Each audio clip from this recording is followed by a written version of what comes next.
ভাবুন তো, পৃথিবীতে এমন এক প্রাণী আছে যার চোখ নেই, তবুও সে দেখতে পারে, এমনকি আপনার চিন্তাও পড়তে পারে। লোককথা বলে চোখবিহীন প্রাণী এই ভলাডোটিকিওলাস শুধু মধ্যরাতে হাজির হয়। এদের মুখ একেবারে ফাঁপা গহ্বরের মতো, যেখানে চোখ থাকার কথা সেখানে শুধু অন্ধকার ঘূর্ণি। কেউ যদি তার দিকে তাকায়, সঙ্গে সঙ্গেই নিজের ভেতরের ভয় ও গোপন কথা শুনতে পায়, যেন মনে দানব ঢুকে গেছে। সবচেয়ে ভয়ের ব্যাপার হলো, শূন্য চোখ কাউকে আক্রমণ করে না, বরং মানুষ নিজেই পাগল হয়ে যায়, নিজের ভয়েই মারা পড়ে। প্রথম দেখা গিয়েছিল আজ থেকে 400 বছর আগে তিব্বতের বরফ ঢাকা পাহাড়ে।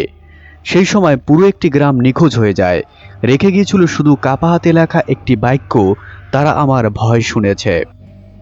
আপনি যদি আজ রাতে আয়নার সামনে দাঁড়িয়ে নিজের চোখের দিকে তাকান, কে জানে, হয়তো ব্লাডুটিকিওলাস আপনাকে দেখতে পাচ্ছে। আপনি কি সাহস করবেন এটা চেষ্টা করতে? কমেন্টে লিখুন, আমি চেষ্টা করব। আর লাইক শেয়ার করতে ভুলবেন না।